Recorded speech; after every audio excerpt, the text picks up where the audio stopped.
citywide garage sale in Neosho is back. I'm Bronte Sorotsky with what this means for the community. It's Paris Week at the Joplin Empire Market. The latest on the death of Prince Philip. The four states' most watched news starts now. People from all over the four-state area traveled to Neosho to take part in the citywide garage sale. This is KOAM News at 10. I'm Chris Warner. KOAM's Bronte Sorotsky spoke with locals and vendors about how they feel to be back after the event was canceled last year. Were spotted in Neosho these past 2 days at what is said to be Missouri's largest garage sale. The event is so big that school was canceled Friday. Schools are actually closed on Friday for every year for the garage sale because the buses can't get through because of all of the traffic. All around Neosho were 400 garage sales, selling almost anything you can imagine. We have everything closed. We have newborn to about 3X men and women. We have glassware, homeware, decor, books, lamps, furniture. Yeah, we got a little bit of everything. For Michelle Wilson, a vendor, one thing she loves about this event is the people she gets to meet. I loved meeting people, talking to people, seeing where they're from, learning, what they do, what draws them in, what did they like. So, I'm a people person. It's something that keeps bringing her out every year. But the biggest part of this event for vendors is the thrill of bargaining. Bargains. It's all about bargains and what you might be able to find, because everybody's got a different setup. Everybody's got something different. You never know what you're going to find, and if you can get that bargain. It's that bargain hunting. The citywide garage sale was canceled last year due to the pandemic. And now that it's back, vendors are ready to share their goods with the Neosho area. We really missed it last year. We do very, very well at the Neosho. We're actually from the Jasper, Golden City area, but we come down because we do so well here. So it's well worth it. Wilson encourages everyone to come out to this event with an open mind. Just come on out. If you see a yard sale, stop. You never know what treasure you might find. In Neosho, Bronte Sorotsky, KOAM News. The citywide event included more than 400 area sales, helping promote small businesses and highlighting the tight-knit Neosho community. Well, the Peace Church Cemetery Group spent the morning working to preserve an historic cemetery. The group got together around 8 this morning for their spring cleanup day, calling on anyone who wanted to help to bring their lawn tools and help preserve the historic cemetery. Now, some of the work included picking up limbs and rocks, leveling low graves, and setting markers. Well, this is just one of those historic cemeteries that we've adopted to try to make a difference in the community and make it look like something. It was very overgrown, undergrowth bushes and trees and shrubs and things that somebody had just abandoned over the years, and this is one of those things we wanted to try to do to make sure it looks decent for the community.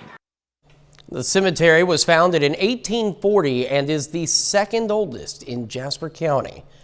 Earlier today, the Joplin Empire Market hosted its third annual Paris Week. Now, the event takes the culture and food of Paris and brings it to Joplin. The market encouraged the public to take part by dressing up and wearing items like berets. Vendors at the market take part by using their creativity to put a Parisian twist on their items. Everybody's put a little bit of a special French twist on what they're doing here at the grill. My wife is cooking up some special brisket sandwiches on French baguettes with some cognac sauce and so forth, and of course French beignets.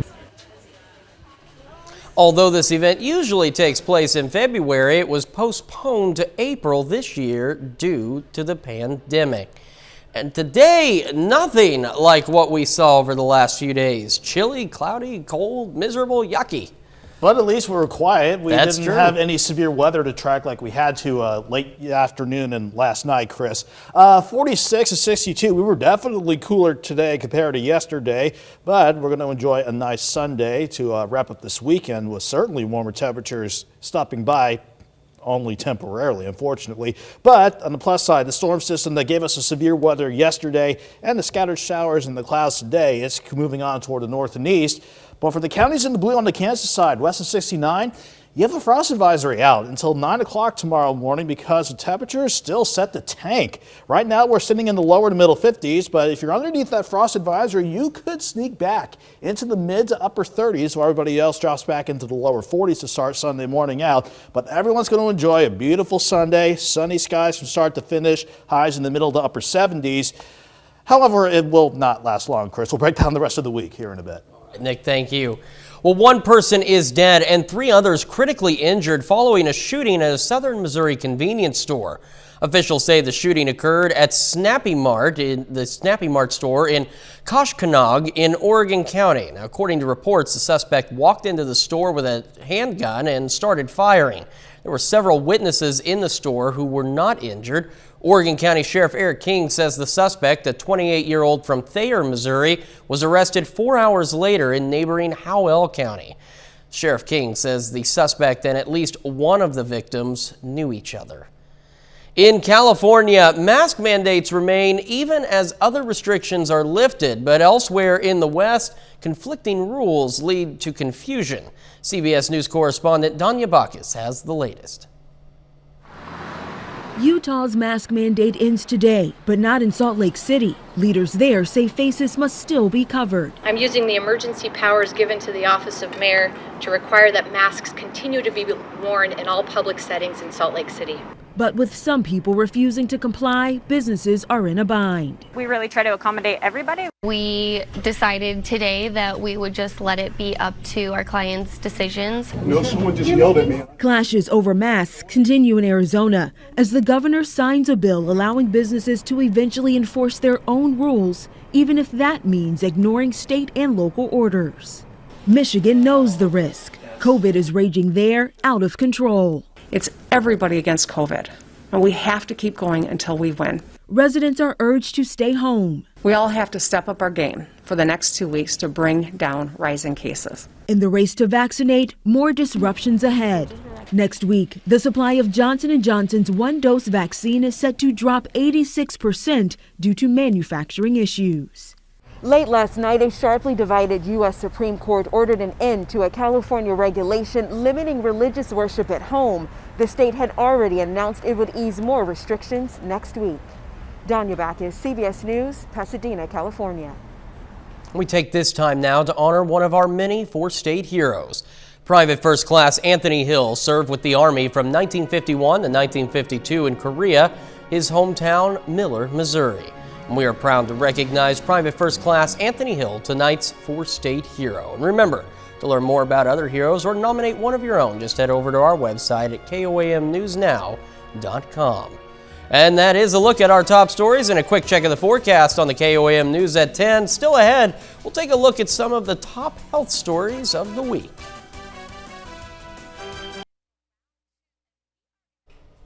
The link between heart disease and diabetes and why the COVID death rate in hospitals has gone down. Famie Redwood takes a look at some of the week's top health stories. A large national study finds the in-hospital death rate from COVID-19 dropped from a peak of nearly 20% in April to less than 10% in November. Researchers from Pennsylvania attribute the decline to improvements in treatment, not because a larger proportion of younger patients were hospitalized with the virus. People with coronary artery disease are 3 times more likely to have diabetes compared to those who are not heart patients. A study published in the European Journal of Preventive Cardiology found nearly 30% of patients with heart disease also had diabetes, compared to just 9% of the general population. Doctors warn those with both conditions have a higher rate of death and say this is a reminder to eat healthy and exercise. And 60% of U.S. adults who vape would like to quit, according to South Carolina cancer researchers. They found former cigarette smokers expressed the highest intentions and interest in stopping their use of e-cigarettes. Those are some of the week's top health stories. Famie Redwood, CBS News, New York. Well, Prince Charles publicly paid tribute to his father Saturday, and gun salutes across the United Kingdom marked the death of Prince Philip, the Duke of Edinburgh. Buckingham Palace announced his funeral will take place next Saturday at St. George's Chapel in Windsor. CBS News correspondent Ian Lee reports from London. Across the UK, gun salutes and moments of silence as the nation mourns the death of Prince Philip. On Saturday, Prince Charles praised his father for 70 years of devoted service to the Queen, the royal family, Britain, and the Commonwealth. As you can imagine, my family and I miss my father enormously. He was a much-loved and appreciated figure. It was Prince Charles' first public statement since his father, married to Queen Elizabeth for more than 7 decades, died Friday at the age of 99. Buckingham Palace says the Duke of Edinburgh's ceremonial royal funeral is set for next Saturday. My dear papa was a very special person who, I think above all else, would have been amazed by the reaction and the touching things that have been said about him. Prince Philip will be interred in the Royal Vault at St. George's Chapel in Windsor. On Saturday, crowds paid their respects at Buckingham Palace. I think that is fair to say he was my hero. And Windsor Castle. He faced so much criticism and he handled it spectacularly. For me, he was the image of the monarchy and the image of that stability. Queen Elizabeth has approved 8 days of national mourning, and the royal family will observe 2 weeks of mourning. Ian Lee, CBS News, London. That will not be a state funeral following Prince Philip's wishes and will celebrate and reflect a life of service. The palace said the service will be held in line with COVID-19 guidelines. Nick Kelly is up next with his full forecast, and a little later on the KOAM News at 10, Russians in bikinis in the snow. The Northeastern Tribal Health System in Miami Funeral Homes.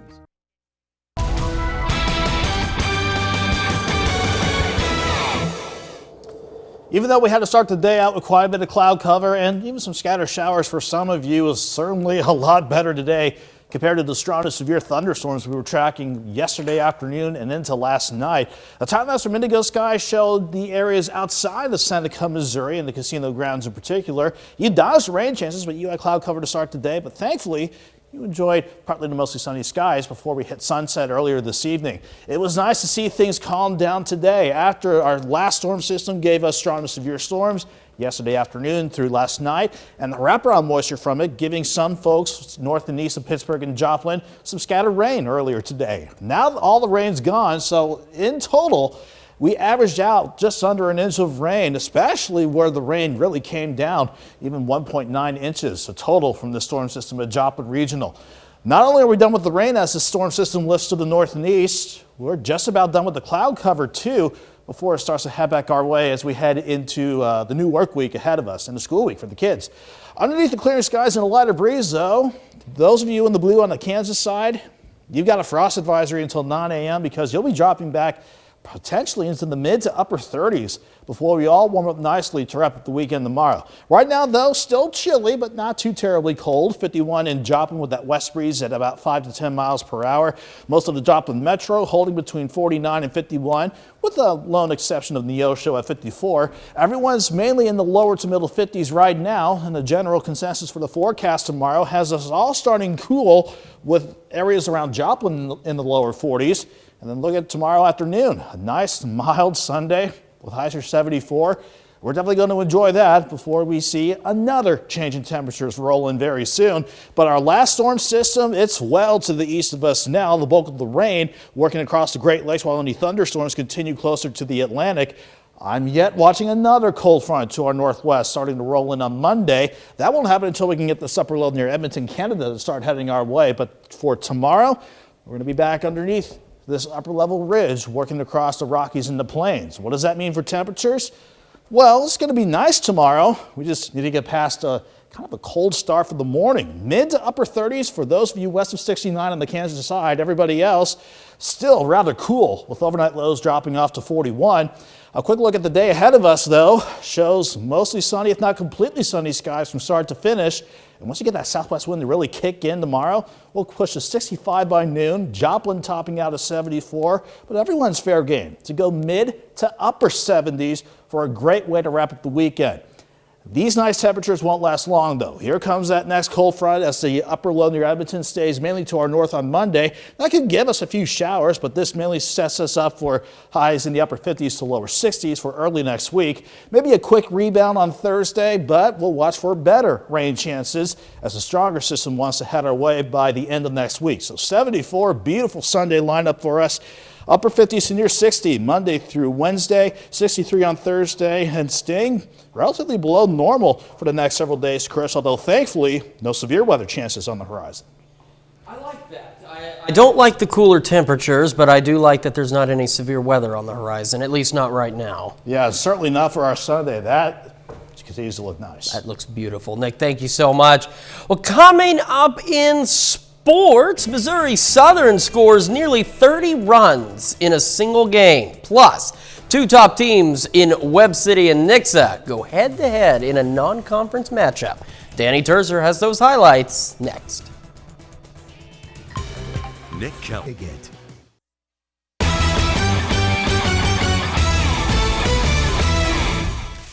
Number 3 ranked Webb City is coming off just their second loss of the season to rival Joplin. Today they go head-to-head with another team that is off to a great start. The Cardinals host the 10-1 Nixa Eagles. Nixa strikes first with 2 outs. Alec Johnson knocks it through the gap. Blake Pendergrass comes home to get the first run on the board. Cardinals tie it up, then Eric Fitch hits it up the first baseline. Aiden Brock sliding in home. Cards take the lead. Later in the inning, Matt Woodmansey at bat. The throw to first is off. Costly error. 3 will score here. 6-1 Webb City after 2. Eagles get 2 runs in the 7th. It won't be enough. Webb City wins a big one, 7-4.